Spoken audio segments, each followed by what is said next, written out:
কংগ্ৰেছৰ 15 বছৰ বিজেপিৰ 10 বছৰ শাসনকালতো বিশেষ উন্নয়ন নহল ৰাজ্যৰ গৰিষ্ঠ সংখ্যক চহৰৰ অজস্ৰ সমস্যাৰে জৰ্জৰিত তিনিচুকীয়া চহৰখনৰ সামগ্ৰিক বিকাশৰ ক্ষেত্ৰত চৰকাৰে পৰিকল্পিত আঁচনি গ্ৰহণ নকৰাৰ অভিযোগ দল সংগঠনৰ তিনিচুকীয়াত কেবিনেট বৈঠক অনুষ্ঠিত কৰি চৰকাৰে গ্ৰহণ কৰা সিদ্ধান্তসমূহ কাৰ্যকৰী নকৰাত ক্ষুভিত তিনিচুকীয়াবাসী যান-জঁটকে ধৰি আনুষংগিক সমস্যাত ভাৰাক্ৰান্ত তিনিচুকীয়াবাসীয়ে আজিও লাভ নকৰিলে এখন উৰণ হেতু স্বাভাৱিকতে 25 বছৰে উন্নয়নৰ মুখ নেদেখা তিনিচুকীয়া চহৰবাসীৰ মনত উদ্গীৰণ হৈছে ক্ষোভৰ এই সন্দৰ্ভত আমাক সবিশেষ জনাব জিতুল দত্তই বিজেপি চৰকাৰৰ যিগৰাকী মুৰব্বী প্ৰধানমন্ত্ৰী নৰেন্দ্ৰ মোদীয়ে হওক বা অসমৰ মুখ্যমন্ত্ৰী ডক্টৰ হিমন্ত বিশ্ব শৰ্মাই হওক তেওঁলোকে যেতিয়া সভাই সমিতিয়ে ভাষণ প্ৰদান কৰে তেতিয়া তেওঁলোকে এটা কথা কয় যে ৰাজ্যৰ উন্নয়নে এতিয়া উচ্চ শিখৰলৈ আৰোহণ কৰিছে বা ৰাজ্যত এতিয়া উন্নয়নৰ গংগা বলিছে কিন্তু আমি যদি চাওঁ তিনিচুকীয়া বিধানসভা সমষ্টিৰ যি সদৰ অঞ্চল আছে সদৰ অঞ্চলৰ উন্নতিৰ গতি কেনেদৰে আগবাঢ়িছে সেয়া যদি আমি ছবিখন দেখুৱাওঁ তেতিয়াহ'লে ভাবিব যে বিগত 10 বছৰত বিজেপি চৰকাৰে তিনিচুকীয়াৰ উন্নয়নৰ নামত কি কৰিলে বিশেষকৈ ইয়াৰ যিগৰাকী জনপ্ৰতিনিধি আছে সঞ্জয় কিষাণ এটা কাৰ্যকালত তেওঁ শ্ৰম মন্ত্ৰী হিচাপেও তেওঁ দায়িত্বত আছিল আৰু বৰ্তমান বিধায়ক হিচাপেও তিনিচুকীয়া সমষ্টিৰ উন্নয়নত তেওঁ যেনেধৰণে গুৰুত্ব দিব লাগিছিলে সেই গুৰুত্বখিনি নিদিয়াৰ কাৰণে তিনিচুকীয়াবাসী ৰাইজ আজি 10 বছৰে উন্নয়নৰ পৰা বঞ্চিত হ'বলগীয়া হ'ল বিগত কংগ্ৰেছৰ 15 বছৰীয়া শাসনকালত যিদৰে তিনিচুকীয়াবাসীয়ে উন্নয়নৰ মুখ নেদেখিলে একেদৰে বিজেপি চৰকাৰ 10 বছৰীয়া শাসনকালতো তিনিচুকীয়াবাসীয়ে কোনো ধৰণৰ উন্নয়নৰ মুখ নেদেখিলে বিশেষকৈ ৰাস্তা ঘাটৰ পৰা আৰম্ভ কৰি নলা নৰ্দমা এটা সুপৰিকল্পিত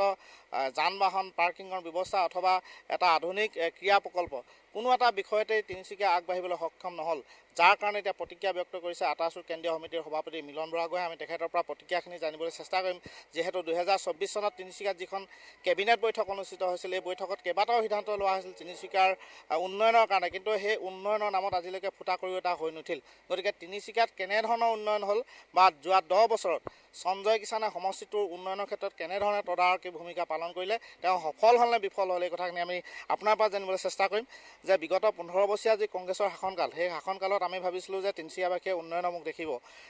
পৰৱৰ্তী সময়ত বিজেপিয়ে শাসনলৈ আহিল তেতিয়াও ভবা হৈছিল যে বিজেপিৰ শাসনকালত তিনিচুকীয়াই উন্নয়নৰ মুখ দেখিব কিন্তু 10 বছৰত উন্নয়নে যিটো যাত্ৰা কৰিব লাগিছিলে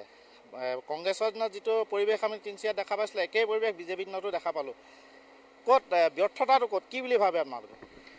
প্ৰথম কথা হ'ল আমি প্ৰতিদিন টাইমত দৰ্শকসকলক বা অসমবাসী ৰাইজক টাইম যথেষ্ট জনাব বিচাৰোঁ বিশেষকৈ মই তিনিচুকীয়াৰ এজন ভোটাৰ আৰু তিনিচুকীয়া এজন বাসিন্দা হিচাপে প্ৰথমতে এটা কথা জনাই ল'ব বিচাৰিছোঁ যে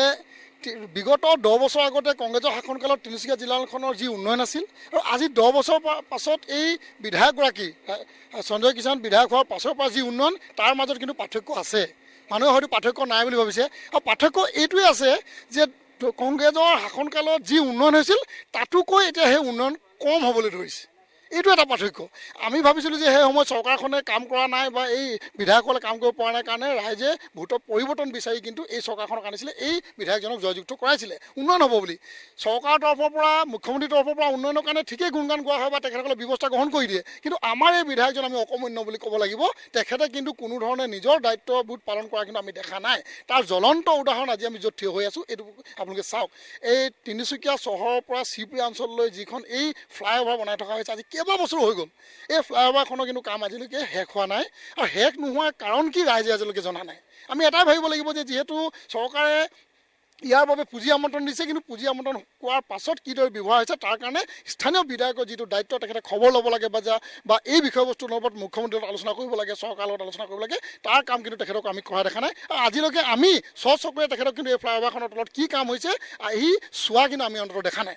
সমান্তৰালভাৱে যদি আমি চাওঁ বিগত 1.5 বছৰ আগতে তিনিচুকীয়াত এখন কেবিনেট বৈঠক হৈছিল অসম চৰকাৰৰ কেবিনেট হৈছিল সেই কেবিনেটত কিন্তু বহু ঘোষণা অসমৰ মাননীয় মুখ্যমন্ত্ৰীগৰাকীয়ে কৰি গৈছিল আৰু আমি ধন্যবাদ জ্ঞাপন কৰিছিলোঁ তিনিচুকীয়া বাকী ৰাইজেও ধন্যবাদ জ্ঞাপন কৰিছিলে যে মাল্টি চিটি পাৰ্কিঙৰ কথা কোৱা হৈছিলে মহুত নন্দন কানন পাৰ্কৰ সৌন্দৰ্য বৰ্ধনৰ কাৰণে পুঁজি আমন্ত্ৰণ কৰাৰ কথা কৈছিলে মাল্টি চইচ পাৰ্কিং প্লাছ আপোনাৰ বাছ টাৰ্মিনেল ট্ৰাক টাৰ্মিনেলৰ কথা কোৱা হৈছিলে ৰাজপথৰ উন্নয়নৰ কথা কৈছে বহুতো বিষয়বস্তুটো সন্নিৱিষ্ট কৰি কিন্তু কেবিনেটখনত তিনিচুকীয়া চহৰখনত জয় ময় কৰিব পৰাকৈ উন্নয়ন কৰিব পৰাকৈ কিন্তু বিভিন্ন পদক্ষেপ আৰু সিদ্ধান্ত গ্ৰহণ কৰি পুঁজি আমন্ত্ৰণৰ কথা ঘোষণা কৰিছিলে কিন্তু আমাৰ অকমান্য বিধায়কগৰাকীয়ে কিন্তু সেই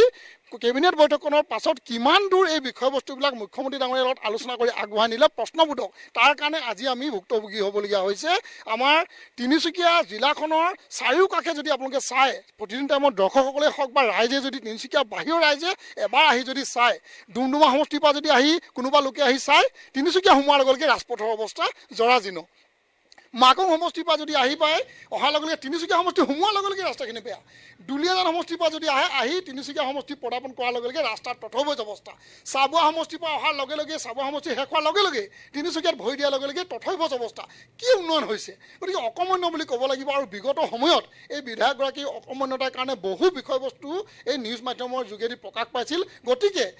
তেখেতৰ অকমন্যতাৰ কাৰণে মাননীয় মুখ্যমন্ত্ৰীগৰাকীয়ে গম পায় বা অসম চৰকাৰে গম পায় তেখেতৰ মন্ত্ৰিত্ব কৰ্তন কৰি কেৱল বিধায়ক কৰি ৰখা হৈছে। তাৰ পিছতো কিন্তু তেখেতে নিজৰ দায়িত্ব পালন কৰাত ব্যৰ্থ হৈছে। গতিকে আমি তিনিচুকীয়া উন্নয়ন বিচাৰিছোঁ। উন্নয়নৰ কাৰণে তেখেতক এতিয়াও সময় আছে। আমি কোৱা নাই যে তেখেতৰ সময় উকলি গৈছে। নিৰ্বাচন প্ৰাক মুহূৰ্তত আছে। এতিয়াও যিখিনি মাননীয় মুখ্যমন্ত্ৰী মহোদয়ে হওক বা চৰকাৰখনে তিনিচুকীয়া উন্নয়নৰ কাৰণে যি ঘোষণা কৰিছিলে, তেখেতে নিজৰ দায়িত্ব পালন কৰিবলৈ যত্ন কৰক, উন্নয়ন কৰক। আমি তেখেতৰ লগতে হওক বা ৰাইজে তেখেতক সহযোগিতা কৰিব। কাৰণ বিগত দিনত কংগ্ৰেছ চৰকাৰখনে ৰাইজৰ কাৰণে কাম নকৰাৰ কাৰণে বিজেপি চৰকাৰ আনিছিলে। কিন্তু বিজেপি চৰকাৰখনকে অনা হৈছিলে। তাৰ তলত থকা কিন্তু বিধায়কসকলে এনেকুৱা ধৰণৰ অকমন্যতাৰ কাম কৰিব বুলি ভবা নাছিলোঁ। গতিকে অসম চৰকাৰক আমি আহ্বান জনাইছোঁ, এই বিধায়কজনৰ যিখিনি কৰণীয় আছে কৰণীয়খিনি কৰিবৰ কাৰণে মুখ্যমন্ত্ৰী মহোদয়ে নিৰ্দেশনা প্ৰেৰণ কৰক। আৰু যদি তাকে নকৰে, কিন্তু ৰাইজে কাইলৈ জাগ্ৰত হৈ আছে। বিধানসভা নিৰ্বাচনত কি প্ৰত্যুত্তৰ দিব লাগে ৰাইজে জানে।